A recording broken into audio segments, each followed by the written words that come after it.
So, ito po yung hot spring na matatagpuan po dito sa Nauhan Oriental, Mindoro. Ang sabi po nila, ito po ay nakakagaling ng mga sakit. At kung kayo po ay mayroong sakit sa balat, pwede po itong ipanggamot. Yun po yung sabi ng mga residente dito.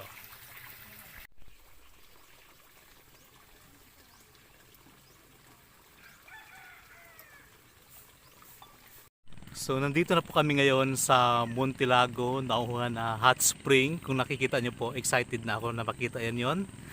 Dahil first time kong makakita ng umuusok na tubig. So yun o, isa. Tapos dun pa mayroon. Yun, ang daming umuusok. So, oo. Ang tagal ko nang gustong puntahan to, pero ngayon lang kami nagkaroon ng pagkakataon ni Ayon at thanks God dahil nakarating kami ng maluwalhati sa lugar po na ito.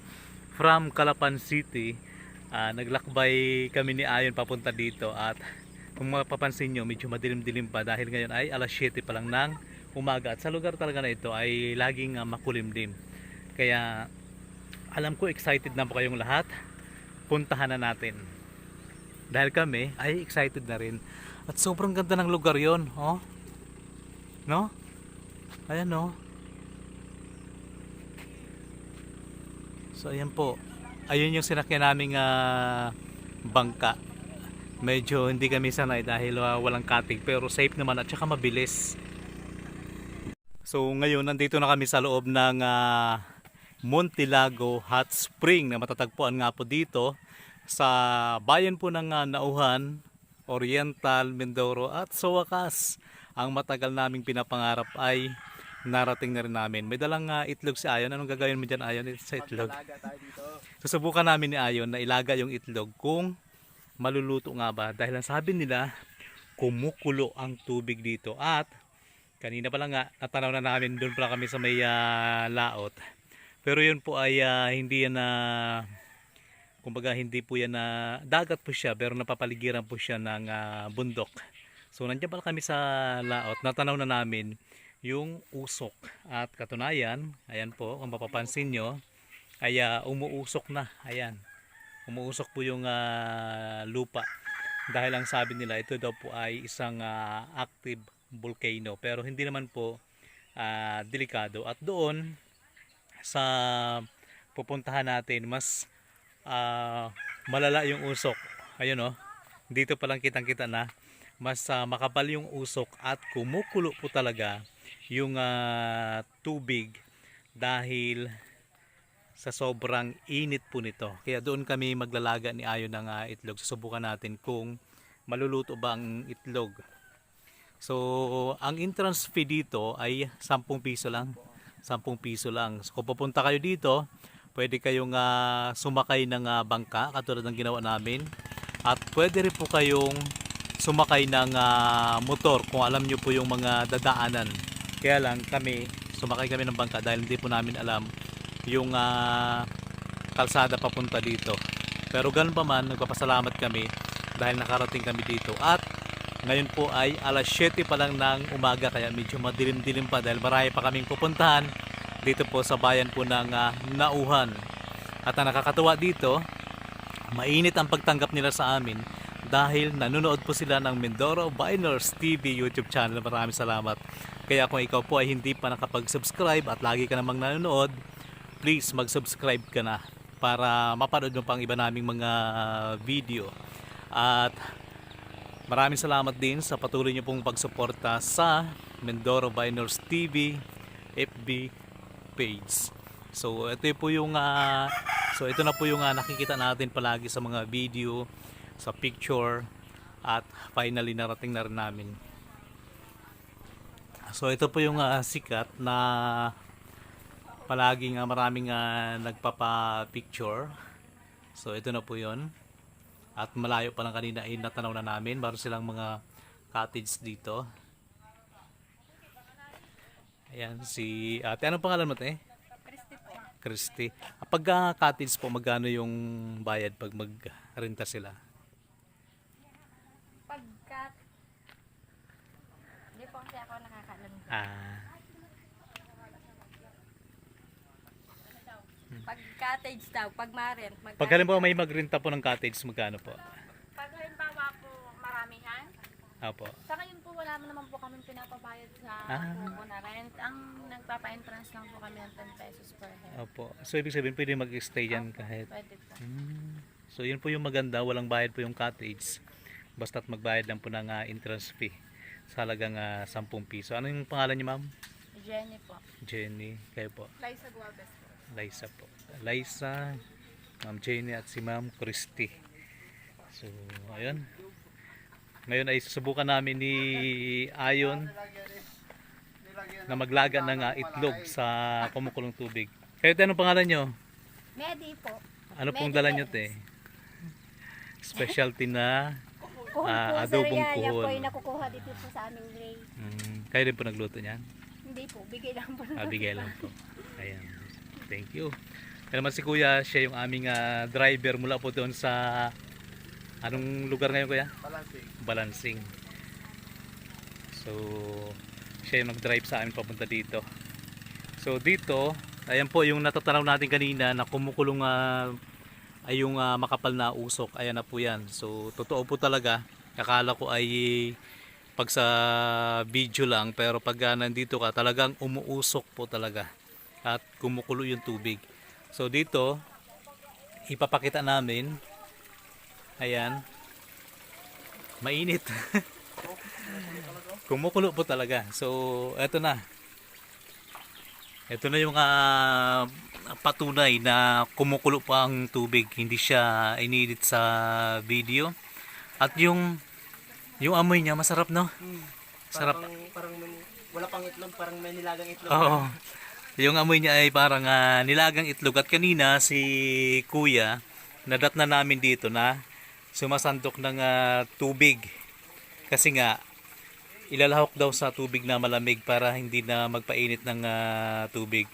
At dito daw po ay mayroon pong namatay na bata, mga 6 na taong gulang, na-out balance po dito sa lugar na to, kaya nalapnas yung kanyang katawan. Dinala pa sa ospital pero sa kasamang palad ay hindi na po nabuhay. Kaya yun po yung reason na kung bakit mayroon na pong bakod to. Ayan, kung mapapansin nyo, may bakod na siya na bakal. Ang sarap sa pakiramdam na para akong sinusuob. Ako para akong niluluto. Kasi pinawisan ka agad ako. So, ayan. Kaya dito, ingat-ingat lang. Di ba, no? Nakakamangha kasi sa ibang lugar ay mainit siya yung bakal. Sa ibang lugar, bumubukal ang tubig, nagpo-flow, pero bukal, malamig. Dito naman ay sobrang init. Gawa nga po na active ang vulkan dito. Pero hindi naman siya katulad sa ibang lugar na sumasabog. So ayun pa, mayroon pang umuusok doon. Pupuntahan din natin maya maya. So yung kulay nito ay kulay orange. So habang kami ay mag-iikot ni Ayon, itatry namin na maglagay ng itlog. O si Lily at yung mga aso natin. May kamukha si Lily yung aso namin. So ilagay mo yon kasi bumili kami ng itlog para try natin kung makakaluto nga tayo ng itlog dito. Siguro wag nang tanggalan ng plastic. Ang sarap sa pakiramdam, no? Yan, ipatong mo na lang dyan. Ayan. Diyan mo ilagay mismo sa kumukulo. Pwede po tanggalin? Sige.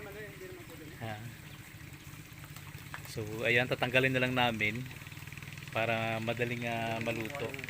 So ito pong bukal na ito, yung tubig, pinaniwalaan din po na nakakagamot ng mga sakit sa balat at saka mga sugat-sugat. Madali pong gumaling at mamaya manghingi kami ng tubig dito para makadala kami sa bayan ng Bulalakaw.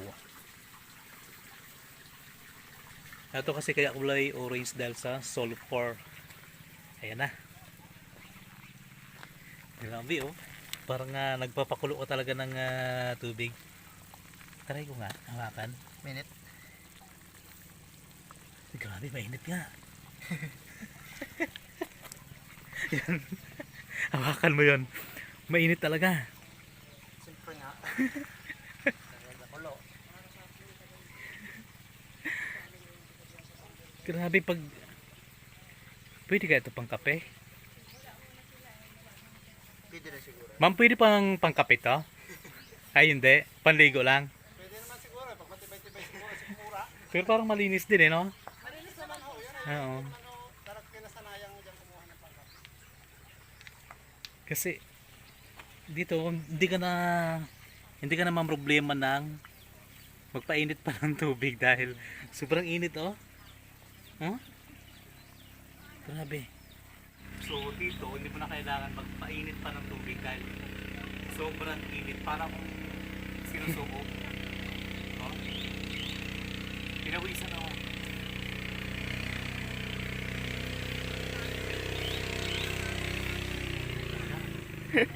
Mene talaga yan. Kumukulo. Kasi nakakagamot to. Ah, gamot niya kung nakakapaso din. Dandahan lang. Galing.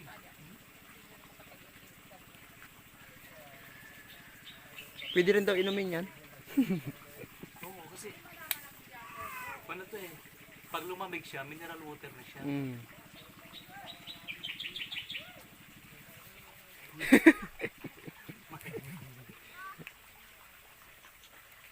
Tapos, yung agos nito pupunta sa lawa. Galing no? Parang sterilized water na siya dito. Mm.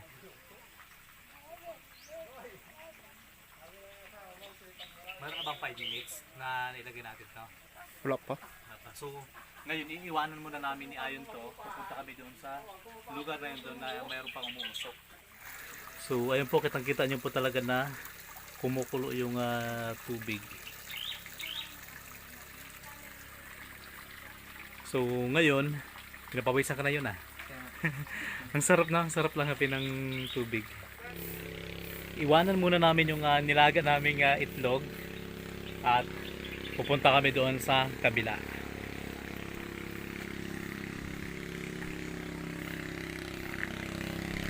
Galing, nakaka-amaze. Muli po sa mga nagtatanong, ito po ay matatagpuan dito po sa bayan po ng Nauhan, Oriental, Mindoro. Ayan. Tingnan mo nga. Ha? Malamig. Hindi mainit yan. Malamig. Ay. Mainit pa rin yan. Kasi Musok. kasi yung lugar na to, ito talaga ay parang paikot siya, puro siya hot spring. Ibig sabihin, kumukulong tubig, bukal ng mainit na tubig.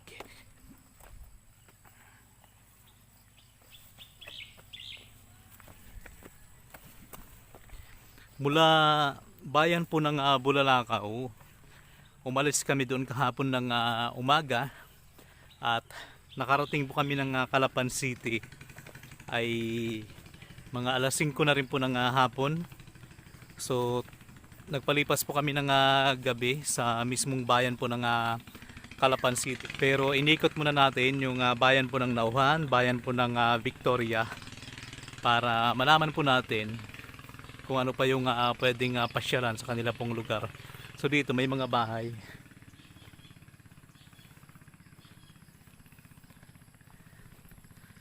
Ayun oh.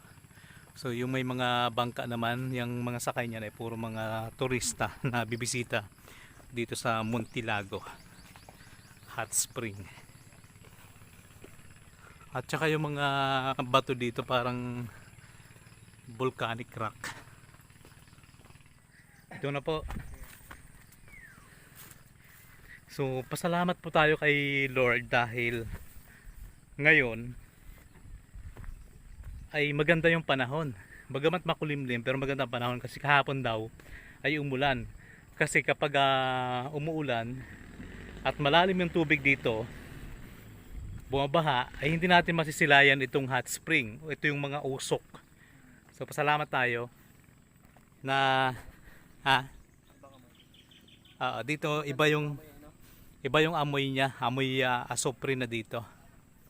Ayan oh. Grabe no.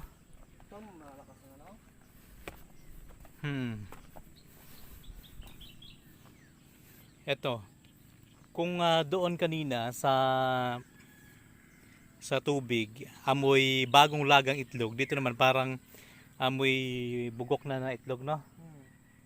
Ayan. So ito yung natatanaw din natin kanina na malakas din ang usok. Buti nga lang hindi nasusunog, no? Bulong. Grabe. Mhm. Ayan, yung nakikita nyo po na yan, puro kumukulong tubig po yan. Kahit pa yung putik ay kumukulo. Doon tayo galing kanina. Ayan, yun po yung kabuuan ng Montilago Hot Spring. Yun yung surrounding niya. Ganda. Astig.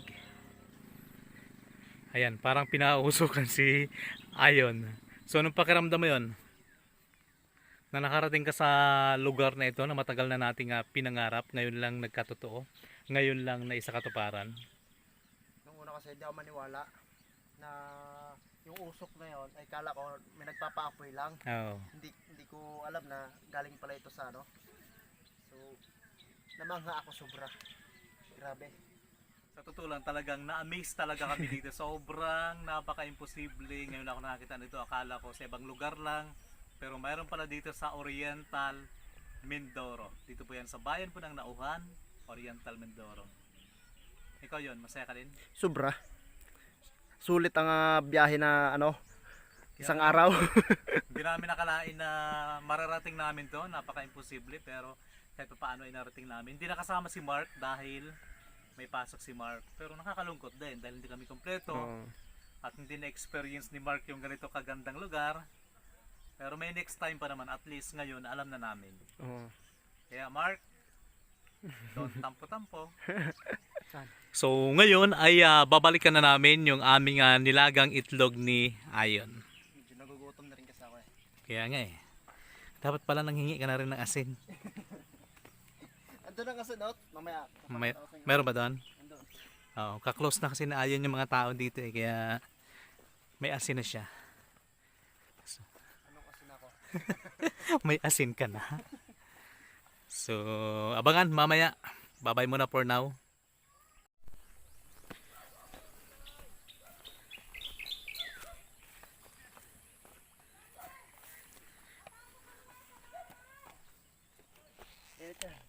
Maligam-gam yan dyan. Hindi pa masyado napakuluan. Pero mainit pa rin.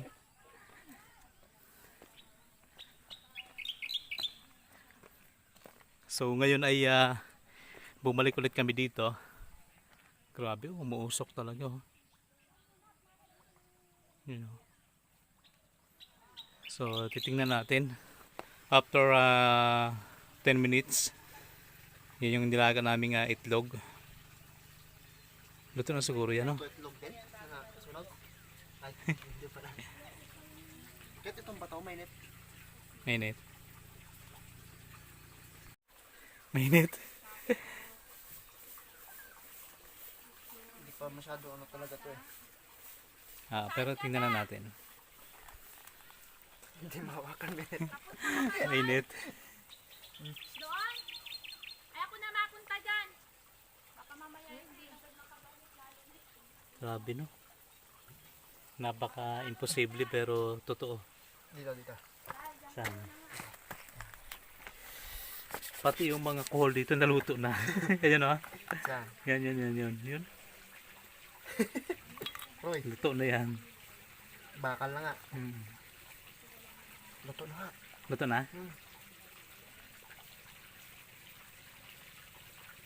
So, ayun po, pagkalipas ng 10 minuto, luto na po yung itlog. Sa sobrang init ng tubig dito. Para ako nag-suob dito. Tapos pinapawisan na ako dahil sa usok niya.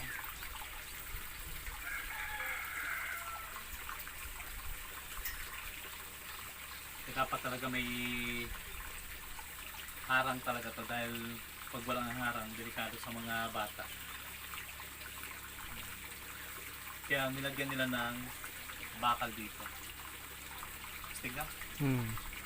No? Hindi ka na iinit ng tubig para maligo sa madaling araw. kasi dito na lang. At saka kung meron kang mga sakit sa balat, gagaling ka.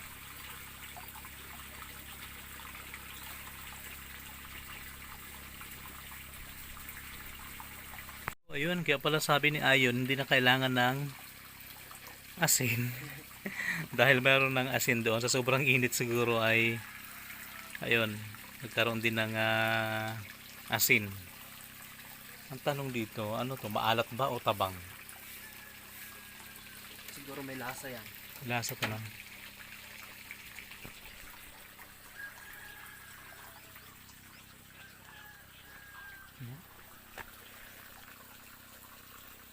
Kung matikman, baka ikaw maging subuko.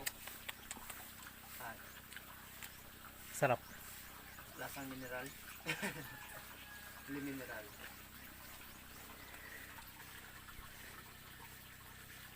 Ganda ng mga lugar nila dito, no? Abangan yung, ano na? Kahit dito ka lang ano, Oo. relax ka. So abangan nyo rin yung iba pa nating mga video.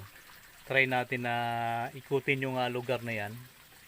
Kasi itong lugar na to, napapaikutan siya ng bundok. So mamaya ay, pero may katubigan sa loob, may dagat sa loob. Kaya abangan nyo sa sunod nating video. So yun po yung isda. Alam niya na pong mainit, pumasok pa siya dyan, di patay siya. Hindi ba hinagis na lang dyan siguro na. Luto na, ang kulang na lang dyan magic sarap at saka asin, sibuyas. Sinabawan na.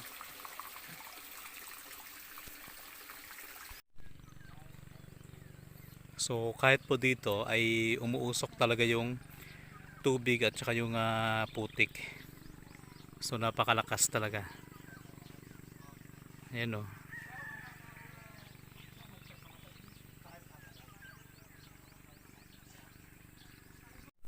So kahit dito ay malakas pa rin yung usok niya mula dyan sa may putik, sa may tubig. So ibig sabihin ang lugar na ito talagang mainit o yung ilalim ay kumukulo talaga. So ayan o, yung usok niya. Kaya delikado din sa mga bata to. Para akong pinapakuluan dito. Sobrang init. Ano po pangalan niyo, sir? Sama ko. Ano po? Kenny J. Apelyido po. Radyoan mo ako ha. Apelyido. Tungo. From Pinamalayan. Pinamalayan. Taga rito po talaga. Mismo taga rito. Ayan po. Sa kay Alvin Spain na Malaya. Dito ka sali. So, konti pala dito sa Pukaw. Ano? Marami 15 days. Ha? So, ayun po, maraming salamat sa pagsama niyo po sa amin at sa mga bago pa lamang dito sa ating YouTube channel. Huwag niyo pong kalimutang mag-subscribe at pakipindot na rin po ng bell button para lagi po kayong updated sa mga kakaibang video na atin pong ina-upload bawat araw. So, muli, maraming salamat and God bless. bye-bye guys!